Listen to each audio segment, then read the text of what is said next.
Muito bem, gente. Então, nós vamos conversar agora com o professor Aldoir Kraemer, do Sint Santa Catarina. Professor Aldoir, boa noite, bem-vindo ao Espaço da Outra Informação, espaço que você já ocupou em outros momentos.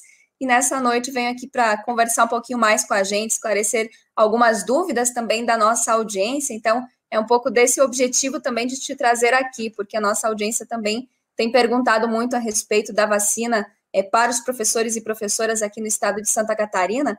Então, vou deixar esse momento inicial aí para o teu cumprimento também a todas e todos que estão nos acompanhando e comentando aqui com a gente. Como está você?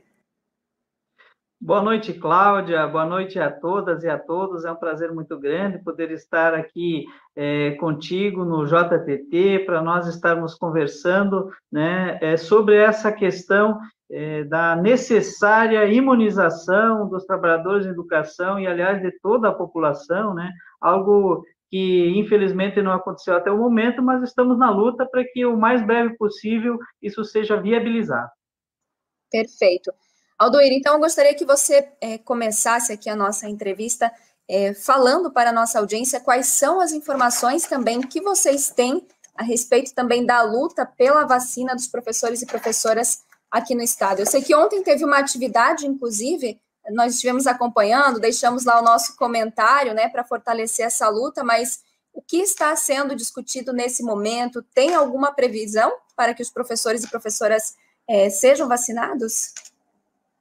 Então, Cláudia, nós, assim que saiu a notícia de que teríamos a vacina, né, que a vacina estava aprovada e que haveria vacina para a população ainda no ano passado, nós mandamos um projeto de lei para a Assembleia Legislativa, né, prevendo que, em primeiro lugar, os trabalhadores em educação fossem do grupo de prioridade na vacinação, e que as aulas presenciais fossem retomadas assim que houvesse a vacina para os trabalhadores e trabalhadoras em educação.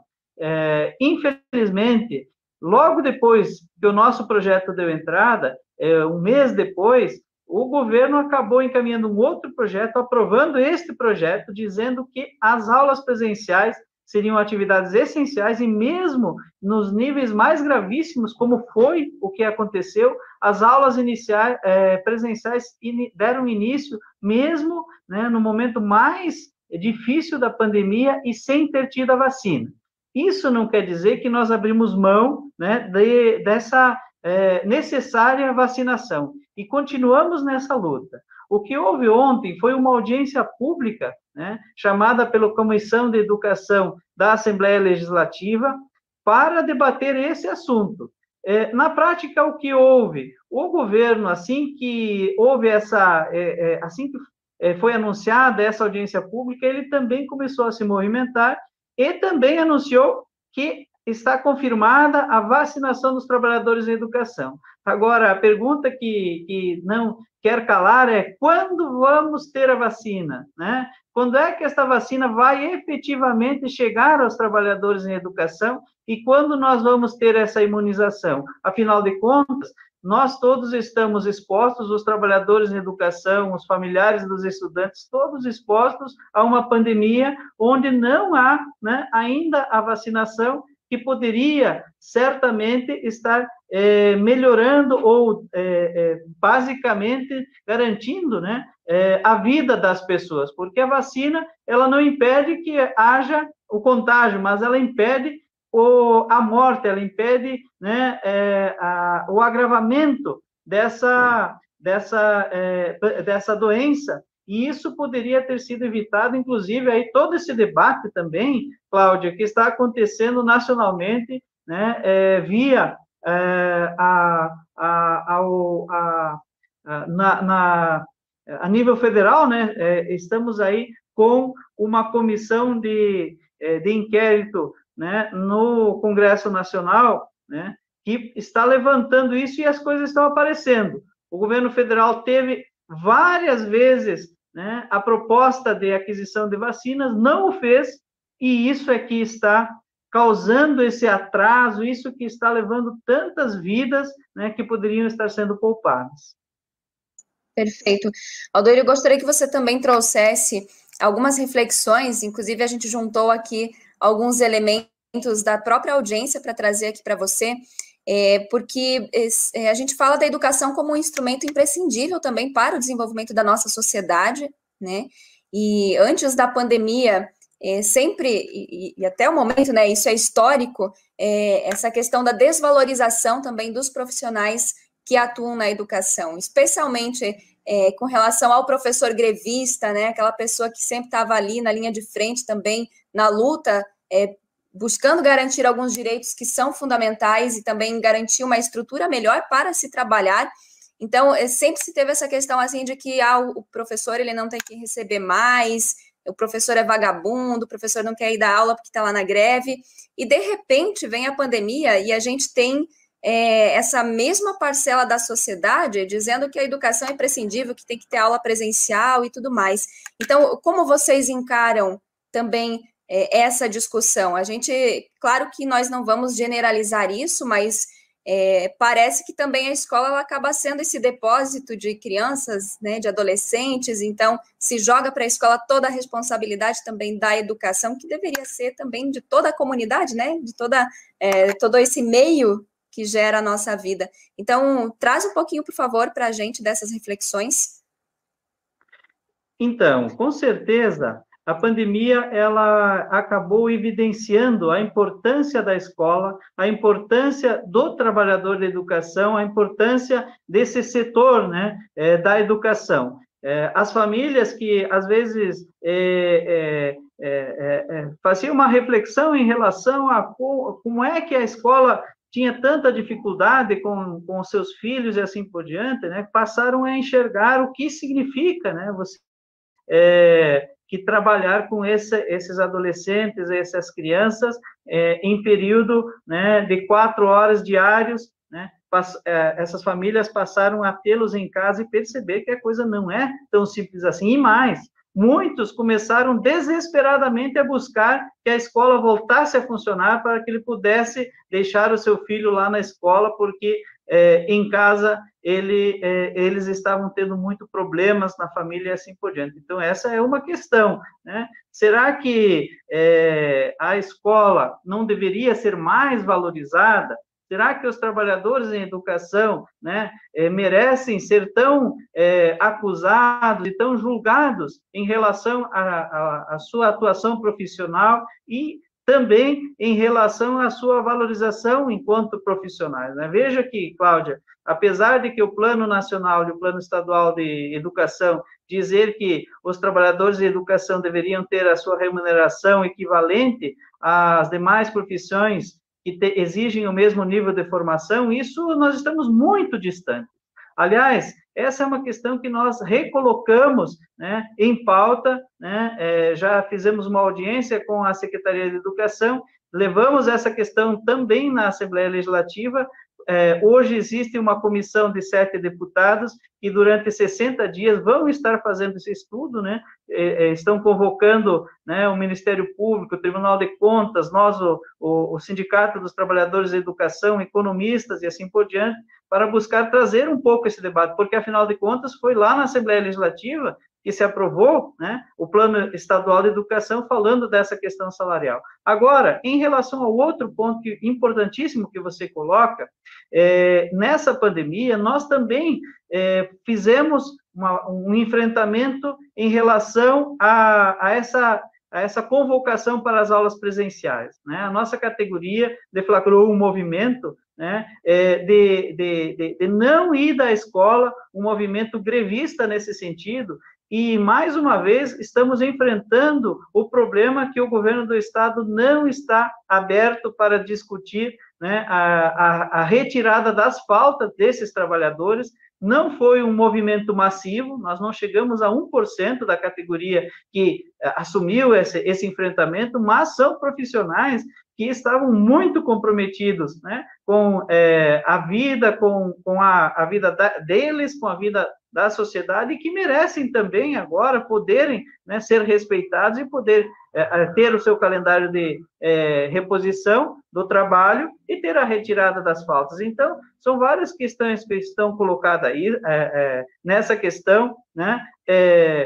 Na audiência ontem, a representante das escolas particulares equivocadamente apresentou uma versão muito, muito equivocada em relação a esse assunto, mas nós, os trabalhadores da educação, temos confiança na nossa função social, temos consciência da nossa função social e temos o total compromisso, né, com a formação desses estudantes, seja no momento de pandemia ou fora dele. E esses desafios educacionais, eles estão sendo enfrentados por nós na educação, inclusive o Cinti, esse ano tem a sua Conferência Estadual de Educação, nós estamos nas pré-conferências, duas já aconteceram na região norte e na região Planalto. Ontem, logo após a audiência pública, nós tivemos também mais uma parte no Planalto, foi bem participativo,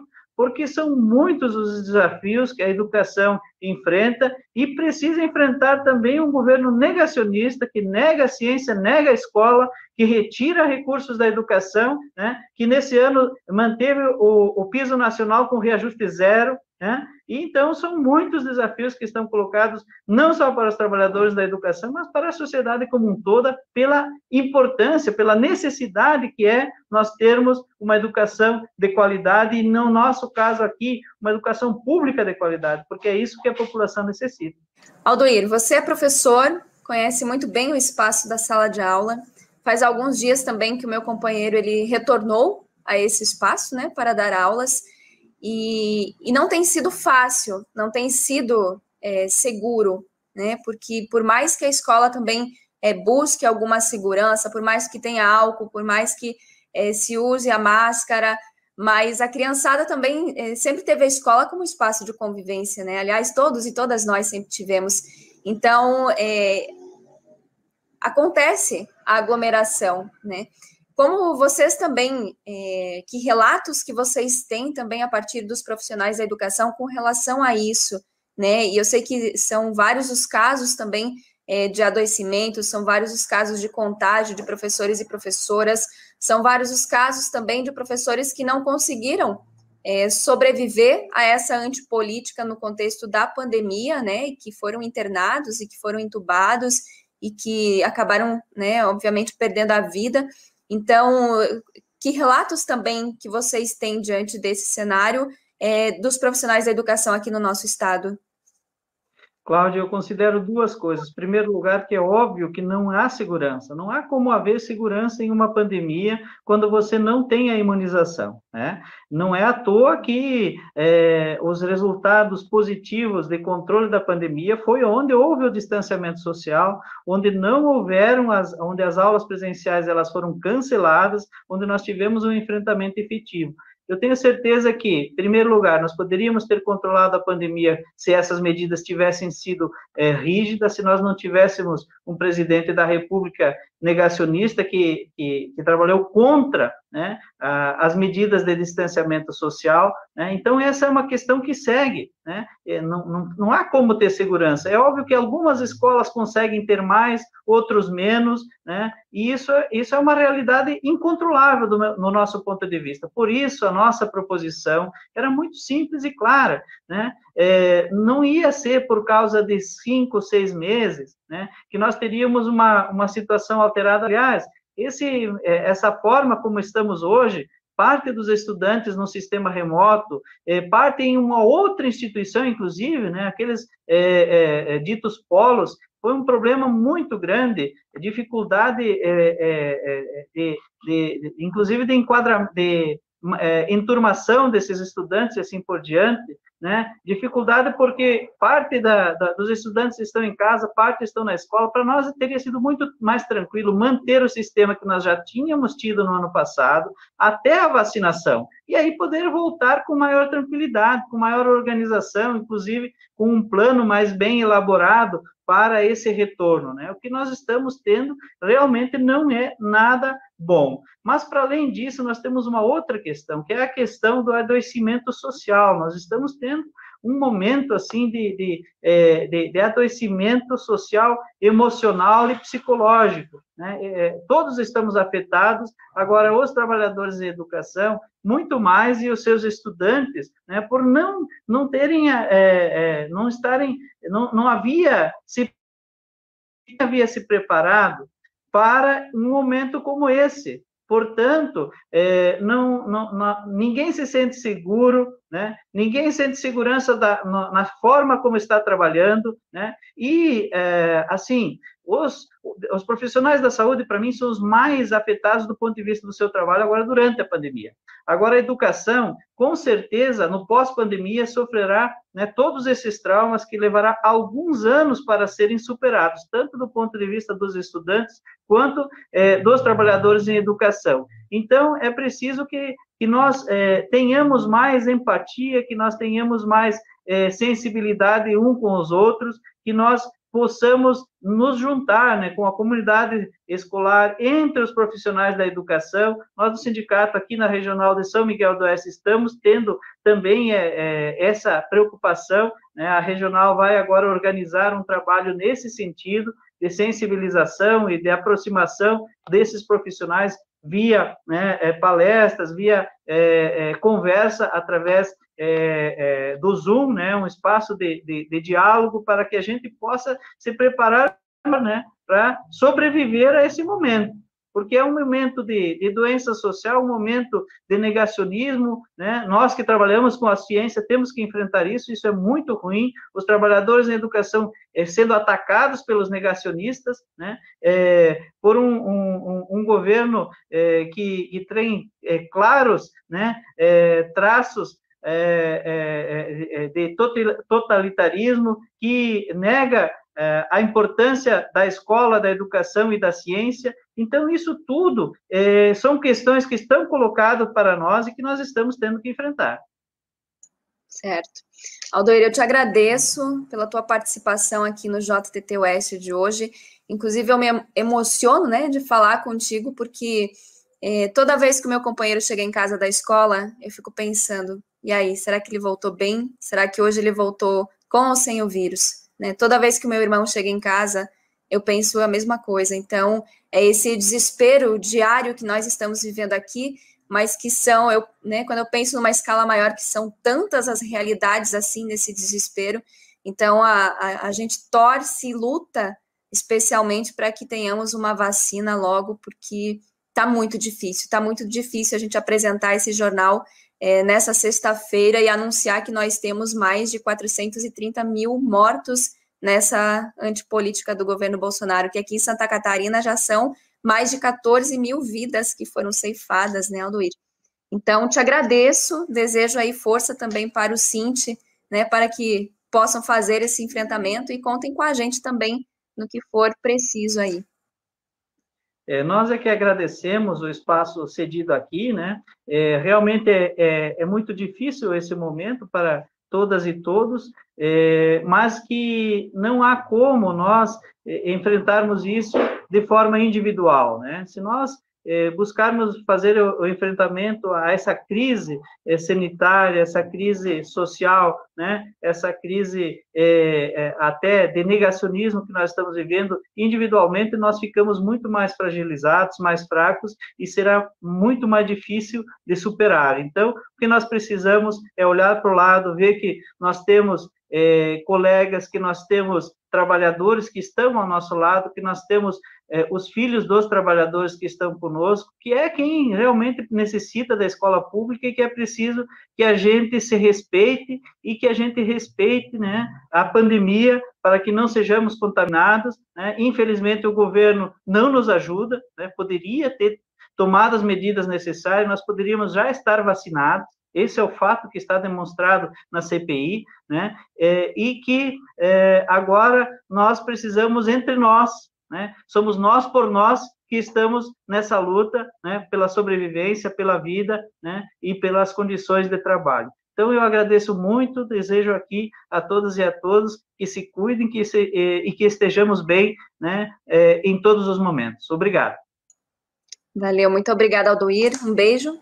E a gente segue aqui com o nosso JTT Oeste. Até mais.